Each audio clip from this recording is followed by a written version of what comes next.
Ladies and gentlemen, welcome to our fifth post-cabinet press briefing, 10th March 2026. Allow me to invite the Honorable Minister of Information, Publicity and Broadcasting Services, Dr. Soda, to present today's cabinet highlights. Over to you, Minister. Thank you very much, Chief Secretary. Allow me to acknowledge the ministers that are with us today. We have Honorable Minister Shaba, the Minister of Higher Education. We also have Honorable Minister Mangaliso Ndlovu, the Minister of Industry and Commerce, Honorable Minister Matuke, Minister of State for National Security. We also have Honorable Minister Dr. Masuka, the Minister of Agriculture. We also have the Honorable Deputy Minister for Information, Publicity and Broadcasting Services, Honorable Marupi, the Permanent Secretary in the Ministry of Information, the senior government officials here present, and the members from the 40 states. Today, the 10th of March 2026, His Excellency the President, Dr. Edwin Mnangagwa, chaired the 5th Cabinet meeting, and the following issues, among others, were considered and approved. Cabinet considered and approved the 2026 Winter Production Plan, which was presented by the Minister of Lands, Agriculture, Fisheries, Water and Rural Development, Honorable Dr. Anxious Masuka. The 2026 Winter Production Plan is a key part of the agriculture, food systems and the rural transformation strategy, and serves as the sectoral implementation framework within the broader context of the National Development Strategy 2. The plan aims to support national development by focusing on wheat, Irish potatoes, and barley production, building on the successes of the 2 previous seasons and a record wheat production in 2025. The plan promotes rural industrialization through value addition across the entire agricultural value chain. The plan aligns with Agriculture, Food Systems and Rural Transformation Strategy 2 pillars that include sustainable production, climate resilience, rural industrialization, market development, and infrastructure enhancement. Accordingly, the available area for winter irrigation is estimated at 256,958 hectares, with 140,500 hectares designated for the production of wheat, Irish potatoes, and barley. Specifically, wheat will be cultivated on 125,000 hectares, barley on 6,500 hectares, and Irish potatoes on 9,000 hectares. The wheat plan aims to produce 662,500 metric tons, surpassing the national annual requirement of 615,000 metric tons. Furthermore, barley production is projected to rise to 45,500 metric tons, while Irish potatoes production is projected to reach 243,850 metric tons. To ensure the successful implementation of the plan, government will closely monitor 21 critical enablers, including essential resources such as power, water, seed, fertilizers, and fuel. Financial support mechanisms encompassing farmer payments, financing and insurance, operational efficiency factors like mechanization, coordination, and contract farming, risk management strategies, addressing mitigatory pests, land issues, security and field fire management, capacity building, policy and regulatory frameworks, soil management, marketing and monitoring and evaluation will be tracked. A comprehensive whole of government and sector approach will be employed to achieve the set targets. Cabinet considered and approved the compendium for the 100-day cycle projects for 2026, which was presented by the Minister of State for National Security, Honorable Loveboa Matuke. The 100-day cycles are scheduled to run from the 9th of February to 15th of December 2026 and encompass a total of 603 projects across all ministries, departments, and agencies of government. In identifying projects, MDAs considered underserved communities, including Binga, Kanyemba, Chikombedzi, Cholocho, among others, for the implementation of priority projects. The proposed priority projects are aligned with the guiding principles of being citizen-centric, rapidly implementable, high impact, and low risk. The projects are also strategically aligned with the objectives outlined in the National Development Strategy 2. Furthermore, projects under the Mutapa Investment Fund have been incorporated under the priority projects within the 100-day cycles.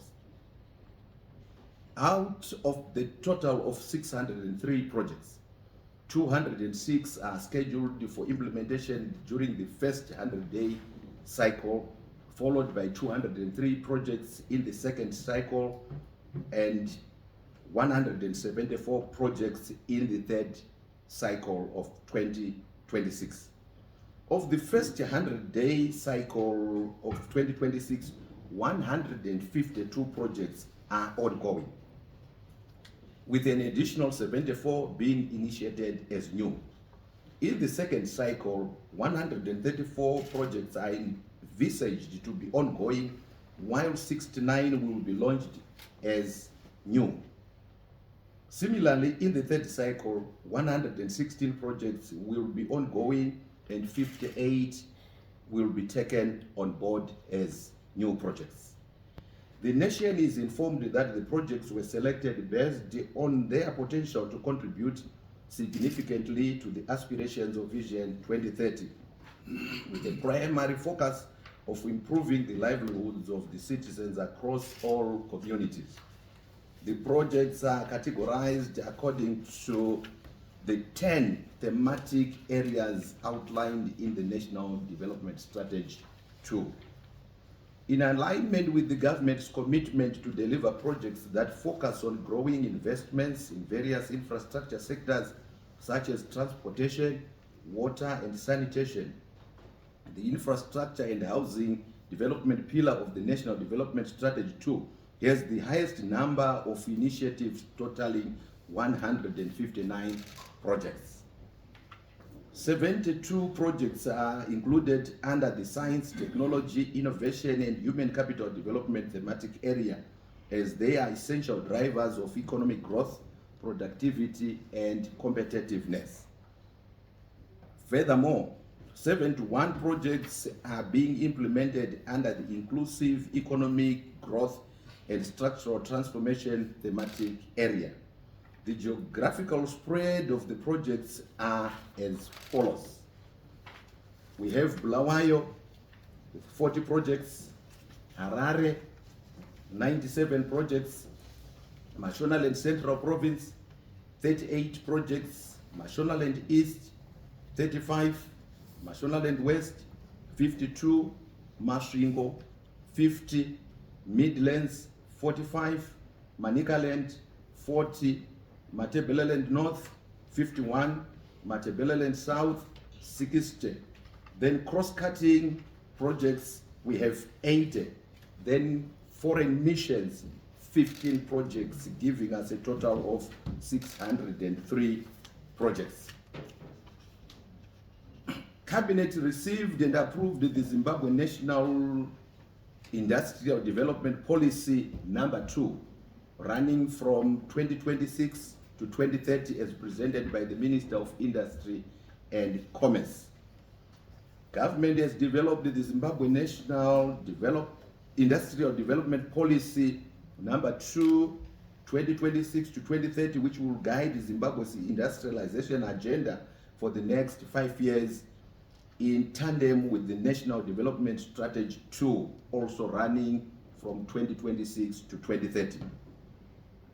The policy builds upon the foundations and progress achieved under the Zimbabwe National Industrial Development Policy number 1, which ran from 2019 to 2023, and the Zimbabwe Industrial Reconstruction and Growth Plan from 2024 to 2025. The policy aims to promote sustainable and diversified industrial growth, enhance productivity, and drive structural transformation and competitiveness by accelerating investments in Zimbabwe's industrial sector, consistent with the positive economic trajectory. The ZNIDP number 2 seeks to achieve the following specific objectives: to achieve the manufacturing sector's growth rate from an average of 2.2% to over 5% annually until we get to 2030. To raise the sector's contribution to gross domestic product from United States dollars 7 billion to 12 billion by 2030. To increase manufacturing exports from an average of United States dollars 470 million to United States dollars 1 billion by 2030. To improve capacity utilization from an average of 51% to 60% by 2030. And to increase the volume of manufacturing index from 149.4 to an average of 180 by 2030.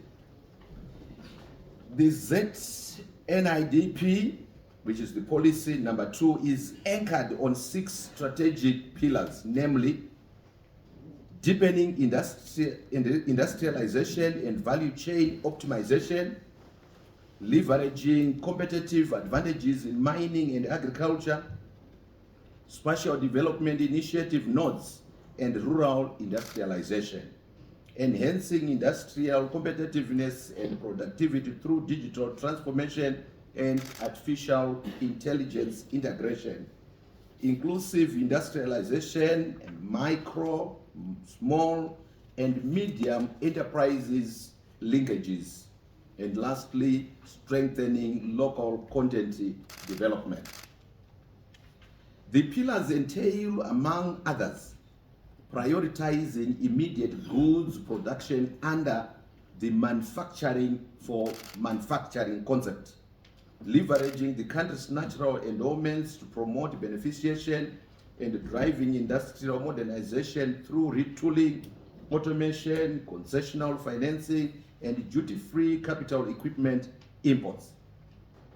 The policy will embed artificial intelligence in manufacturing and value chains, strengthen innovation ecosystems, link industry and academia, promote investment in STEM, and develop digital skills.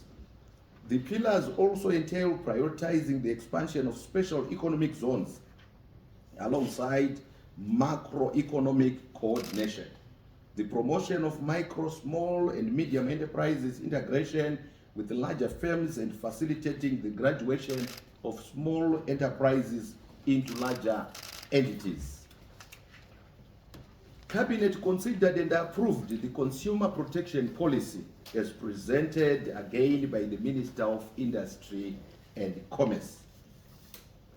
Government has developed the Consumer Protection Policy running from 2026 to 2030, aimed at safeguarding consumer rights in an increasingly complex and dynamic marketplace.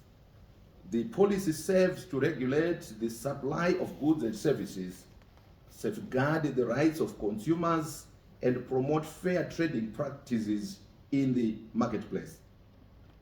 The framework also promotes the production of quality goods and services in order to meet the needs of an empowered consumer, ultimately improving the country's domestic and international competitiveness.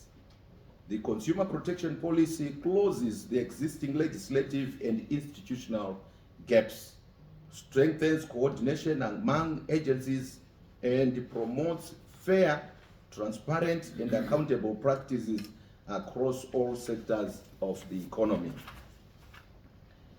The consumer protection policy is anchored on strategic pillars, namely institutional architecture for consumer protection, dispute resolution and redress mechanisms, legal and regulatory framework, product safety and quality of goods and services, counterfeit and illicit trade, consumer education and awareness, regional integration and international cooperation, and e-commerce and digital transactions.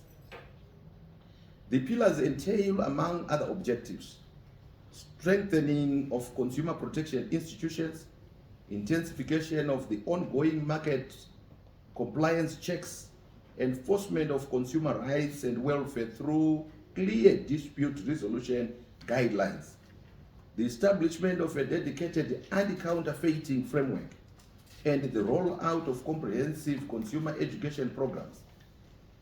Other policy actions include the review of legal instruments governing digital transactions and the strengthening of the consignment-based conformity assessment system in the country.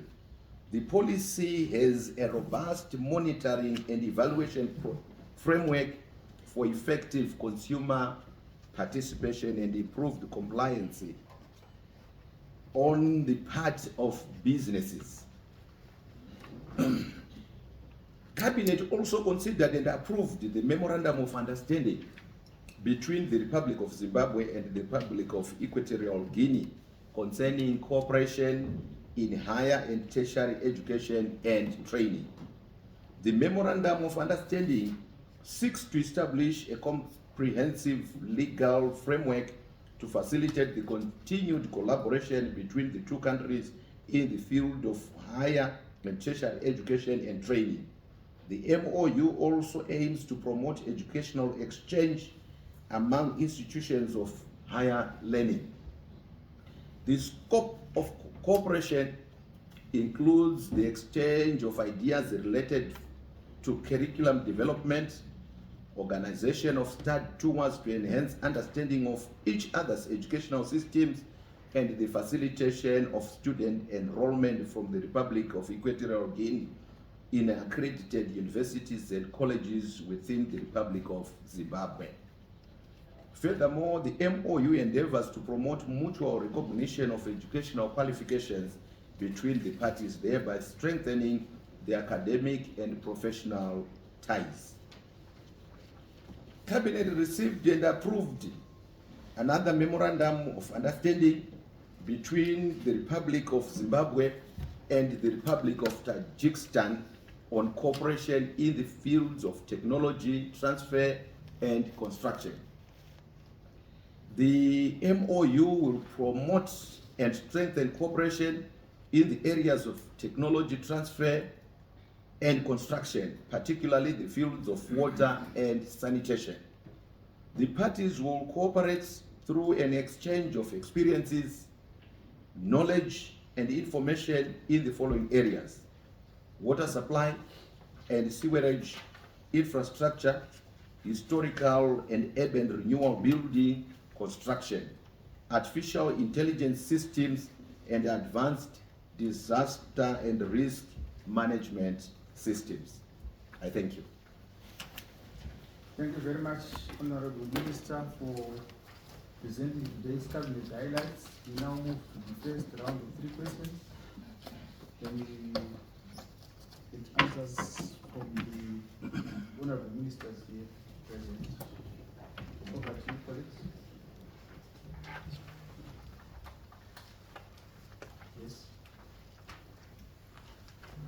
Thank you. My name is is directed to the Minister of Agriculture. Are you satisfied with the levels of the dams in preparation for the irrigation of the wheat? And also in terms of interrupted power supply, what measures have you put in place? And then for the Minister of Industry, my question is, how will this policy deal with counterfeit substandard imports, and how will cross-border transactions be regulated? Thank you. Thank you very much.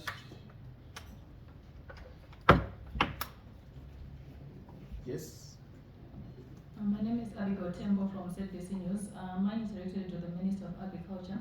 The winter plan emphasizes rural industrialization and value addition. How will ordinary farmers and rural communities directly benefit from this strategy? Thank you. Over to you, Minister. Thank you very much, Chief Secretary. The first question is directed to Honorable Masuka from Deborah Mashaba. Madam. Okay. Yes, Honorable Minister Masuka. Then you also attend to a question by Abigail Tembo on how the ordinary farmers will benefit from the endeavors that you are making in the ministry. Thank you, Chair, and I think the two questioners. The first relates to whether I'm satisfied with water availability, and the simple answer is yes. That is why we presented the plan. But perhaps to be able to disaggregate the availability, the major dams contain, they are 91% full, and we are very satisfied with those levels, except that the province of National and Central, especially the Mazoe catchment, is about 62% full in terms of the dams, brought down by Mazoe at about 12%, Jubo Dam and Muriel. So there will be consequently a reduction in the area under winter crops, principally wheat in those areas. You will recall that last year Mazoe was perhaps the biggest growing district for wheat, followed by Zimba. But we have compensated for that. We also see a slight reduction in the area allocated to winter production in Mashonaland West to just around 35,000, marginally down from about the 35,500 that they had last year. But we see Mashonaland East picking up in the rest of the provinces on account of those provinces having received higher than normal rainfall this time of the season. The ongoing wet spell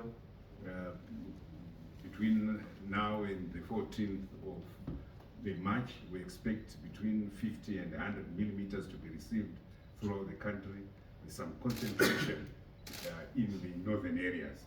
We therefore expect that Mashonaland West and Mashonaland Central dams will also receive substantial inflows, and that there will also be significant underground recharge to enable meaningful expansion.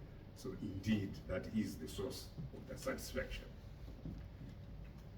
Then the other one relates to power.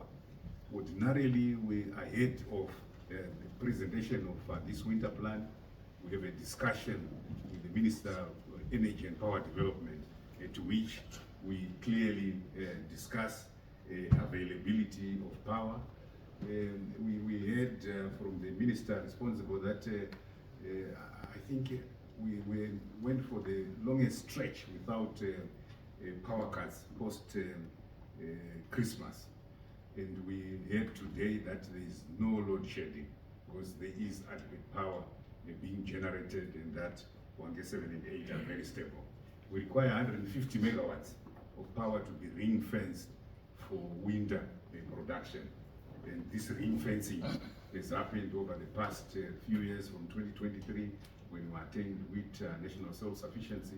You also note that we now are planning for a higher self-sufficiency.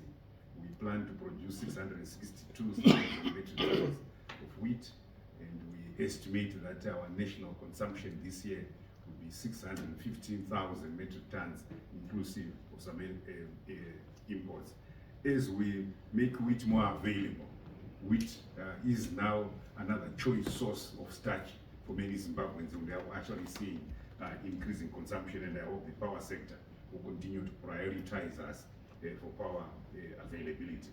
Then the other question relates to the ordinary farmer, the wheat farmer, I assume, and the benefits from the proposed rural industrialization and rural development. Indeed, Cabinet in its wisdom has formed a Cabinet Committee on Rural Development and Industrialization to catalyze the attainment of Vision 2030, because the philosophy and ethos is agricultural development will lead to rural development, which will lead to rural industrialization to catalyze the attainment of Vision 2030. So it is in that context, and in the spirit of leaving no one and no place behind, that we would like to see industries, value addition, beneficiation, aggregation taking place in the areas of production.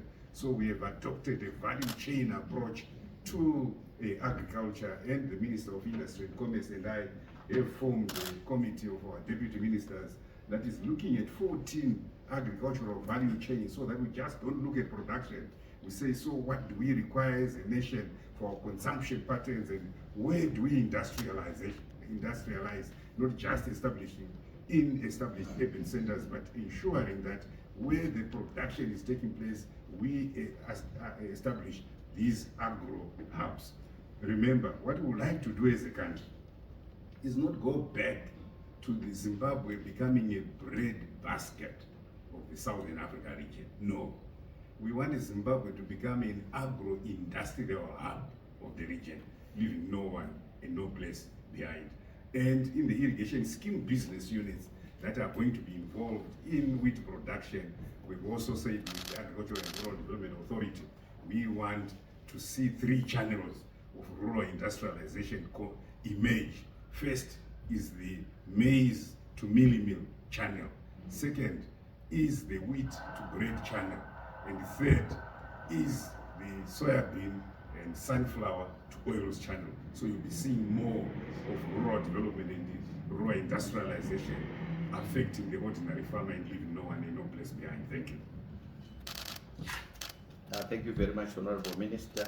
The third question is directed to the Minister of Industry from Deborah.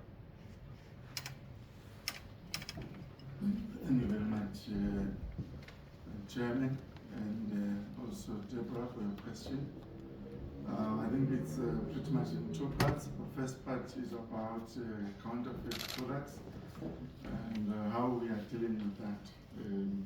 It's a very important question, especially as it affects the consumer, the majority of whom generally voiceless people whom we need to protect as government.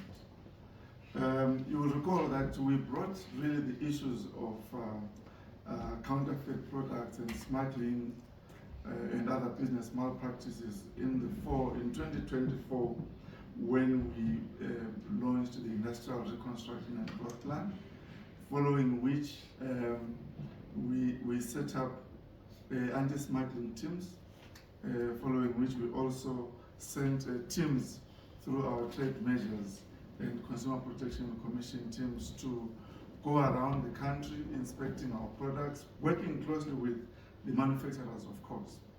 I must highlight that we are seeing an increasing threat of counterfeit products, and most of them are becoming more and more sophisticated. Some are even looking better than the original products.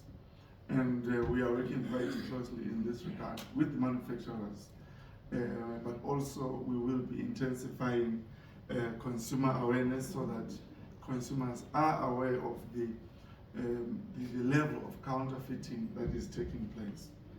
Now, we believe that this will take a whole of government, whole of society approach, and there are 3 main approaches that will be very critical around this. The first one will be strengthening our enforcement. We have enforcement agencies that include your trade measures, who do a lot of work behind the scenes. They make sure that even at a fuel station, they go and check if the pump is measuring correctly. When you go, you just see it's 10 liters that you have poured in. That could be a faulty machine. So there are government institutions that make sure that consumers are protected in that regard. So enforcement agencies are cross-cutting. We work with the police, with the local authorities. We also work with the business member organizations so that business is adequately represented. Also important will be the aspect of awareness creation and education. This is very important to make sure that the consumer is empowered with information. To see some of the examples of counterfeit products. Those who follow the news, I think last year around October, November, we did a blitz where we were showcasing counterfeit Palenta Millennium. The packaging was actually more beautiful. National Foods were acknowledging that the counterfeit product packaging was more beautiful than theirs, but the product would not meet the specifications or the quality of the original product. And it was from that consumers started complaining, and we did our blitz. Thirdly, we will be strengthening advocacy, and advocacy includes the fourth estate, just to make sure that we increase the voices of the consumers out there through advocacy organizations like your Consumer Council of Zimbabwe, among others. On dealing with the cross-border trade, again, under a whole of government approach, we are working very closely with the security cluster, just to make sure that the goods that come into our country go through our established posts, they are inspected, and they are also complying with all the country's rules and regulations. We set up, following the launch of the Reconstruction and Growth Plan, mobile teams that are mostly under the security cluster, that are making sure that they do random checks to see if the goods that are coming into the country are compliant with the laws. And this will continue. We continue to assess the weaknesses in the existing system, and the improvements are being made. I think I will best end here so that I don't end up telling you what improvements we are working on these teams. Thank you very much, Chair. Thank you very much, Honorable Ministers, for responding to those questions. Let's move to the last round. Are there any questions? Yes. Thank you very much. I'm Eben Mabunda from ZTN Prime. I've got two questions that are directed to the Minister of Industry and Commerce with regards to the new industrial policy. First one has to speak to the aspect that some high targets have been set in terms of increasing, for example, the manufacturing sector capacity to over 60%. Question then would linger around whether there is complementarity from a power perspective to support the purported industrial growth at that. Then the second question speaks to the aspect of capacitating the domestic industry from a financing or a funding perspective. This would be the first year of this very policy right up to 2030. But already, from a monetary perspective, you've got interest rates which industry has been saying they're quite punitive at 35%, one of the highest on the continent of Africa. So from a financing perspective, given these targets, what's being done? I know that there's the TFF, the Targeted Finance Facility, that's been put in place, but beyond that, what else does the policy bring into perspective to capacitate domestic industry?